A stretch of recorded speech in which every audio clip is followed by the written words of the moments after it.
Hey, True Believers, Englentine here with a review of Batman, Kings of Fear, Night of the Scarecrow. Okay, where to start with this one? First of all, I had no idea this was coming out. I don't read previews. I'm famously known for it, or at least in my little circle anyway. So I had no idea this was coming out. This was not something we saw advertised in the back of books. As a matter of fact, the one that we are seeing looks a heck of a lot better than this. Although, hey, Kelly's back. The Batman with the long ears.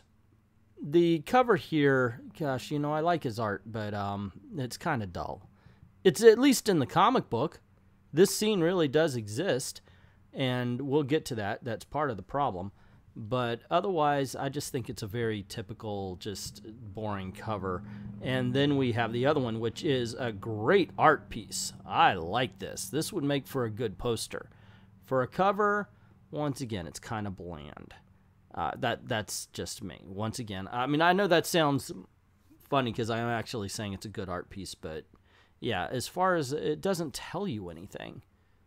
Batman is dark and brooding. Hey, we already know that. Ooh, just based on that alone, this is a really good cover for the book. It's mundane, and it's giving us information we already know. In this case, we have the Joker, and he's doing Joker things, and this is how the book starts. Remember, because it's Night of the Scarecrow. So, I'm sorry, gang. Right for the trades, right? So the book is really about the Joker in this issue. It says Night of the Scarecrow, but spoiler alert, he does not show up until the very last issue. Or last panel, I should say. Maybe writing for the trades, that could be how it works. Instead, we get an opening where we have the Joker.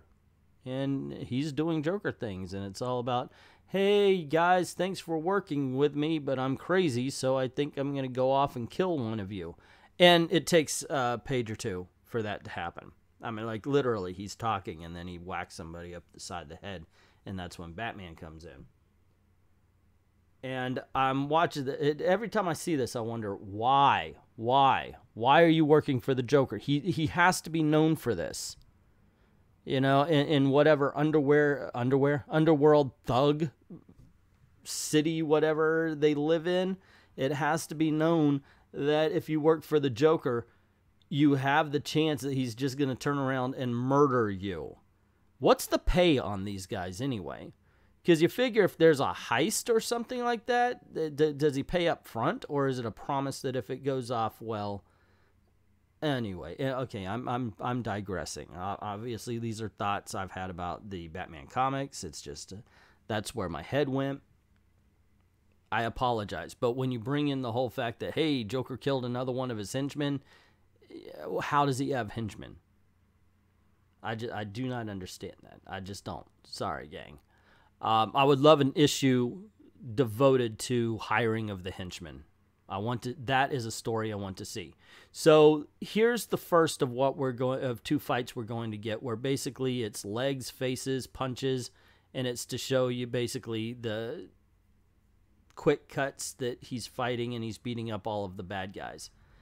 And there's something going to happen later in the book as well, and I have a problem with it. So, yeah, I understand. The fight actually isn't the crux of the story. The crux of this particular issue is the dialogue between the Joker and the Batman. And it brings up the question of, is the Batman responsible for the Joker all over again? That's why I said that the typical cover is very good for the book, because this is a typical story. We've been through this. Is the Batman responsible for the Joker's actions because he's obsessed with the Batman? If there was no Batman, would there be a Joker? According to the story of the first issue, yes, because the Joker didn't come from the Batman. The Joker had his own ideas of vengeance and what he wanted to do. He would have been out there. Batman just turned the Joker's focus to him rather than the city. The city's just what is between the Batman and the Joker. But this is the question is brought up again here.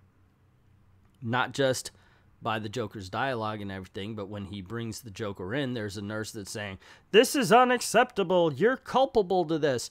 Which Batman verbally slaps her down by saying, "I'm no more responsible for his actions than you are for not curing him." Which I thought, okay, end of story. We could go home now. The themes and the questions of this particular issue are now done. Go. We're done. Okay, we can all go home. And then there's a break. Joker broke out and it's Arkham Asylum. Seriously. It's like, wait, Joker escaped. Really? Everybody get to safety and I'm going to run in. And there is the Joker and all of the bad guys.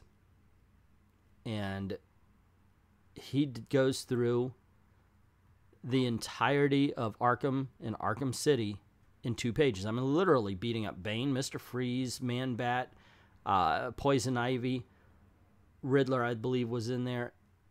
And he does this by turning out the lights. They can't see him. Well, let's forget about the fact that Man-Bat would have sonar location. But point being is, now you know how to beat him, right?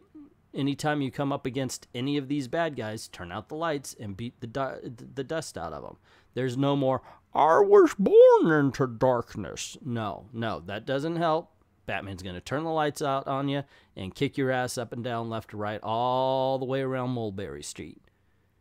And that to me was a big problem of the book. But the Scarecrow escapes. I am so fucking spoiling this book. I should put a spoiler warning. So, yeah. Anywho, I wanted to like this book because I love Kelly art, and put him on Batman, and it is usually golden, but in this case, I'm afraid I can't, guys. This is a very average book that glosses over a lot of stuff it should dwell on, and dwells on a lot of stuff that's deserving to be glossed over because we've already been through it before. That exchange with the doctor where she says you're culpable and he bitch slaps her over it, that should have been it. That's the entirety of that exchange. Now let's move on to the real story and end it. But that's just my opinion. What is yours? Have you read Batman Kings of Fear? Hunt the Scare. I said Night of at the beginning, not Hunt the Scare. I don't know why.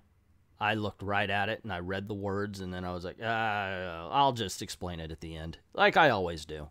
I've mentioned it in live streams. Sometimes I look and my brain is thinking one thing, my mouth says another. What you gonna do?